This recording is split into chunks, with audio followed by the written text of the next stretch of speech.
కొండ Jitendra and Rashmita reception పార్టీకి వచ్చేసాం.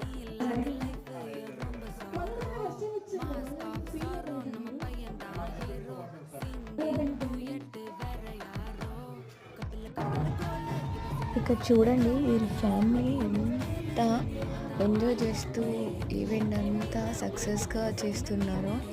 ఎందుకంటే మేము ఎంత చేసినా కూడాను ఫ్యామిలీ అనేది సపోర్ట్ చేయకపోతే అంత డల్ అయిపోతుంది. అలాగే ఫ్యామిలీ ఎంత సపోర్ట్ చేసినా కూడాను మా హోస్టింగ్ అనేది కరెక్ట్గా లేకపోతే అంతే డల్ అవుతుంది. ఇక్కడ చూడండి ఈ కపుల్స్ ఎంత బ్యూటిఫుల్గా చేశారో అండ్ ఎంత సూపర్గా కంబైన్ చేసుకుంటున్నారు ప్రతిదీను. ఎంత న్యూ కపుల్ లాగా ఎంత ఎనర్జీగా పర్ఫామ్ చేస్తున్నారో చూసేయండి. అండ్ మీకెవరికైనా ఎప్పుడైనా ఇలా ఈవెంట్లో సమ్ పెళ్ళిళ్ళలో పర్ఫామ్ చేశారా మీ జోడీలతోని కామెంట్ చేసి చెప్పేసేయండి. అండ్ మీలో మీ వైఫ్తో ఇలా ఎంటర్టైన్మెంట్ చేశారా చెప్పేయండి.